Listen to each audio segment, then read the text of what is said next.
हमारा प्रश्न चल रहा है 12.1 का प्रश्न नंबर 7। प्रश्न नंबर 7, अभी तक 6 प्रश्न हम पढ़ चुके हैं। इसमें कोई तंबू एक बेलन के आकार का है। कैसे आकार का है? एक बेलन के आकार का है जिस पर एक शंकु अध्यारोपित है।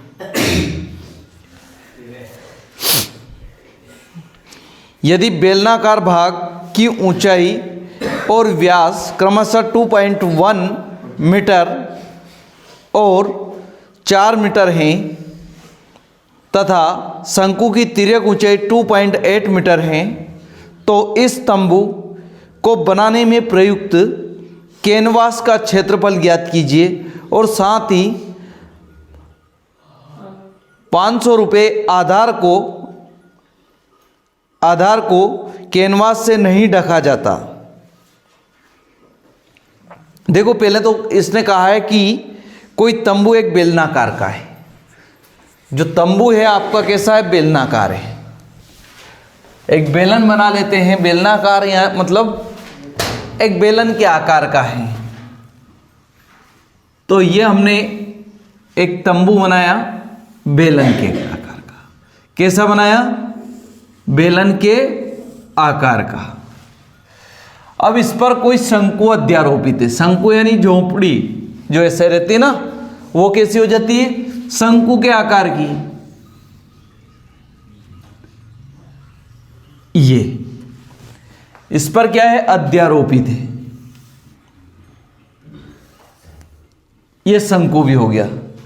अब इसकी तिर्यक ऊंचाई कितनी है? 2.8।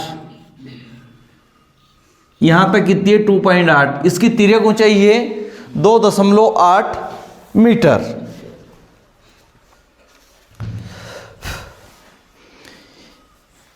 यदि बेलनाकार भाग की ऊंचाई और व्यास क्रमशः 2.1 मीटर है।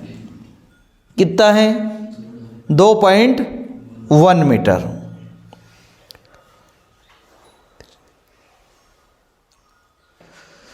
मतलब जो व्यास है ये 4 है। कितना है?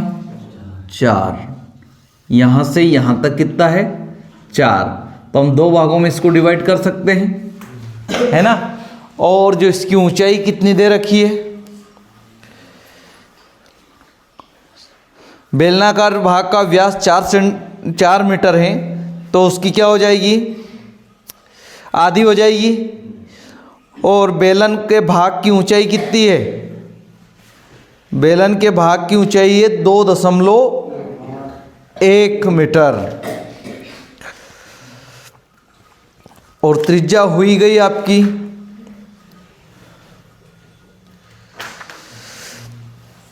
तो अब देखो इसमें क्या क्या दे रखा है। ये यहां से यहां तक ये शंकु की ऊंचाई है ना,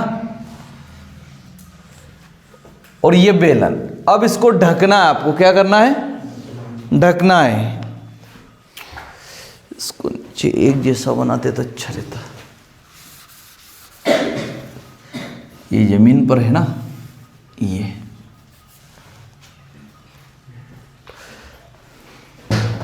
तो क्या दिया है हमें वो लिख लेते हैं हम। हल बेलनाकार भाग की ऊंचाई, बेलनाकार भाग की ऊंचाई यानी h बराबर कितना दे रखा है? 2.1 मीटर। कितनी? 2. अब इसने कहा बेलनाकार भाग का व्यास।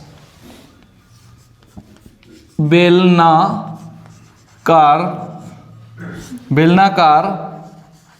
भाग का व्यास को हम बोलते हैं d, डायामीटर, है ना। कितना दे रखा है? 4 मीटर। तो इसकी त्रिज्या कितनी हो जाएगी? बेलनाकार भाग की त्रिज्या आधी, बेलनाकार कार भाग की त्रिज्या r बराबर 4/2, तो कितनी हो जाएगी? r बराबर 2 मीटर, है ना। अब इसमें देखो, आपको एक तो दिया शंकु और एक दिया बेलन, तो एक तो निकालने बेलनाकार भाग का वक्र पृष्ठ। वक्र पृष्ठ निकल जाएगा, वक्र पृष्ठ यानी घुमा हुआ भाग, ऐसे घुमा हुआ है। कोई भी A4 कागज ले लो आप और उसको ऐसे घुमा दो आप, तो कैसा हो जाएगा? बेलनाकार हो जाएगा कि नहीं हो जाएगा? वो बेलन के आकार का हो जाएगा। चाक कैसी है? बेलनाकार है। अब इसको हमें क्या करना है कि इसके पूरे पृष्ठ का क्षेत्रफल निकाल लेना, आसपास वाला, है ना। वक्र पृष्ठ का, बेलनाकार भाग का वक्र पृष्ठ निकालना, सॉरी क्षेत्रफल नहीं निकालना है, वक्र पृष्ठ निकालना। क्या निकालना है? वक्र पृष्ठ। तो हम चूंकि बेलनाकार भाग का वक्र पृष्ठ,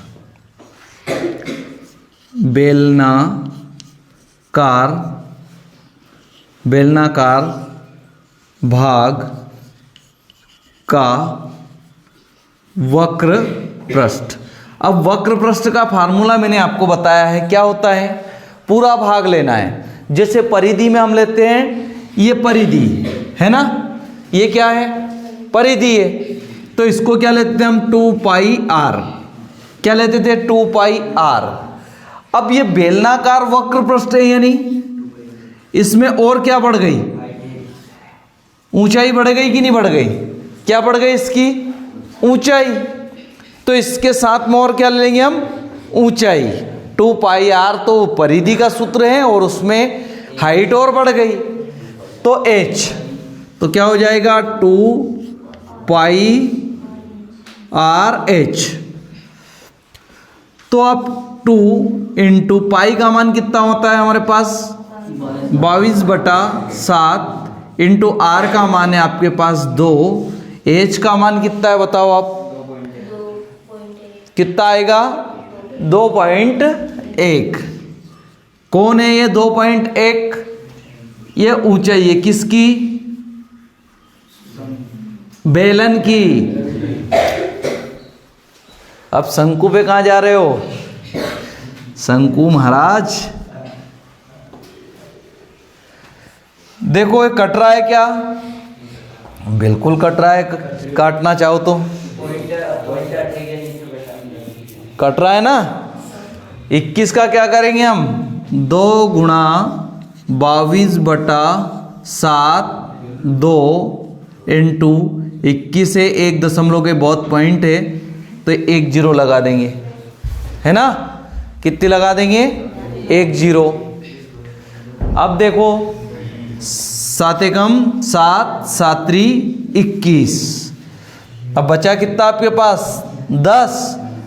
तो 2 एकम 2, 2 5 10। ऊपर का गुणा कर लेते हैं, ये 2 हमने काट दिया, ध्यान रखना। 22 दूना 44 गुणा 3/5, तो 22 दून 44, 22 तिया 66। कितना आएगा? कैसा आएगा? 22 तिया 66। कुछ भी? अरे भैया 3 चूक 12 के 2, 3 चूक 12 और 1 13, 132/5। बेलन का वक्र पृष्ठ कितना आया? 132/5। क्या है? बेलनाकार भाग का वक्र पृष्ठ कितना आ गया हमारे पास? 132/5। अब बेलनाकार भाग पर शंकु अध्यारोपित है, क्या है? इधर ले लें, जरूरत पड़ेगी बाद में ले लेंगे, है ना। बेलनाकार भाग पर क्या है? कौन अध्यारोपित है? शंकु अध्यारोपित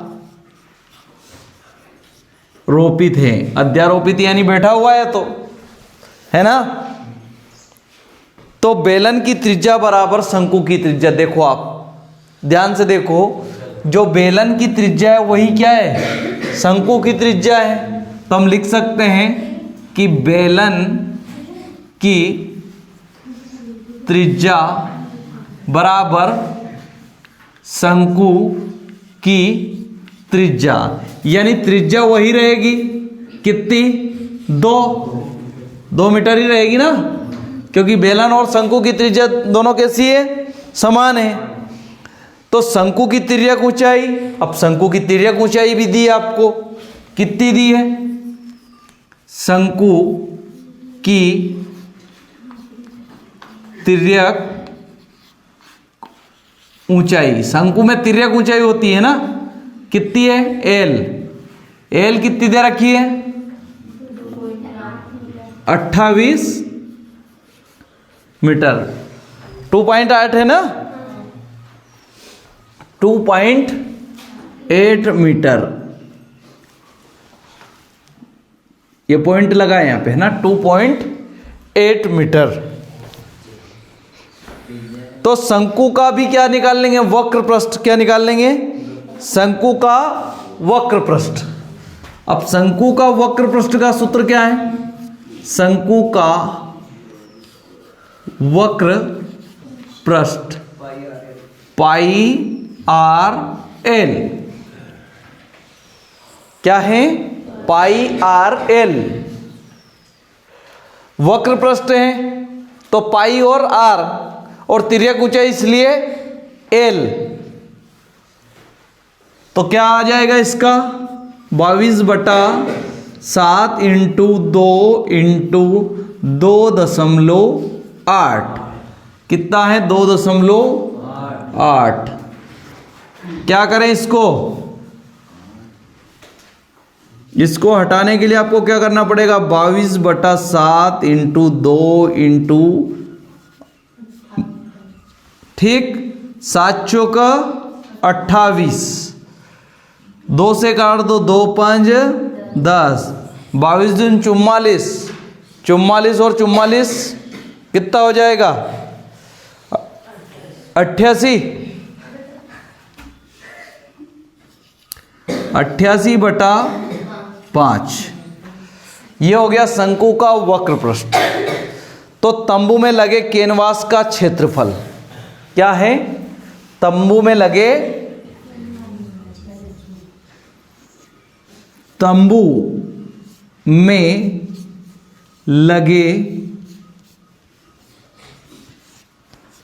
कैनवास, जो कपड़ा लगता है ना उसे, तंबू में लगे कैनवास का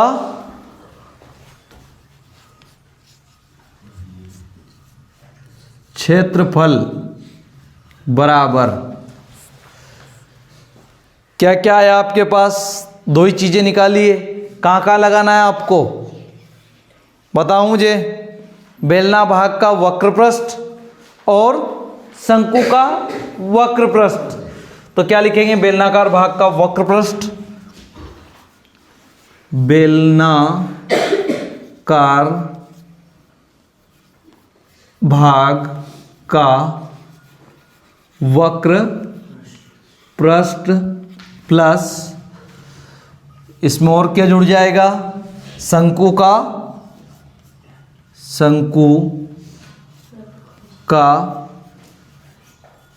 वक्र पृष्ठ, किसका, शंकु का वक्र पृष्ठ बराबर।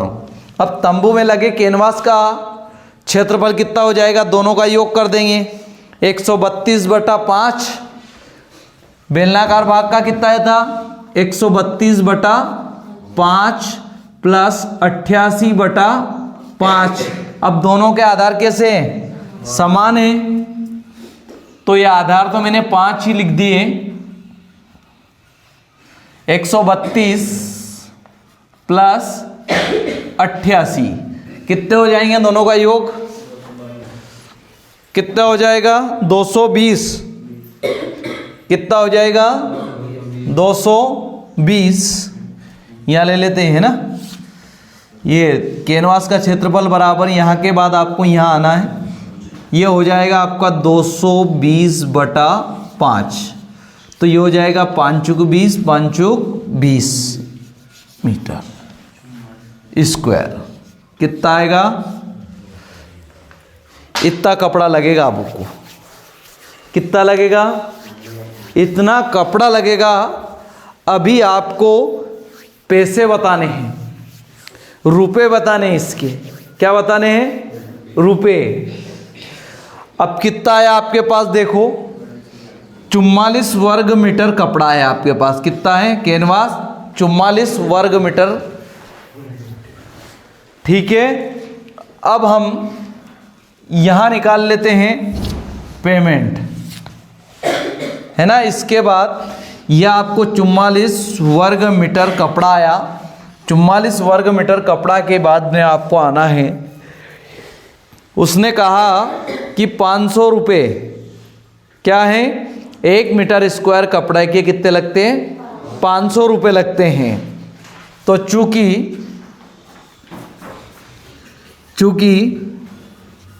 1 मीटर स्क्वायर बराबर कितने पैसे ले रहा है? 500 रुपये। कितने ले रहा है? 500। तब कितने मीटर कपड़ा है अपना? 44 मीटर स्क्वायर कपड़ा का कितना बनेगा? तो 44 मीटर स्क्वायर कपड़ा है। कितना है? 44 मीटर स्क्वायर कपड़े का मूल्य बताना है अपने को। तो क्या आएगा? 44 गुणित रेट क्या है? 1 मीटर स्क्वायर का है 500 रुपये लगते हैं। तो इसमें किसका भाग हो जाएगा? गुणा हो जाएगा 500 का। तो 2 जीरो तो ऑलरेडी ऐसे की ऐसी। 5 चुक 20 की जीरो हासिल आया 2। 5 चुक 20 और 2 22। कितने रुपए लगेंगे? 22,000 रुपये लगेंगे। कितने लगेंगे? 22,000 रुपये। ये हो गया। तो बस, अगर आपको कहीं दिक्कत हो तो आप पूछ सकते हो, कमेंट कर सकते हो।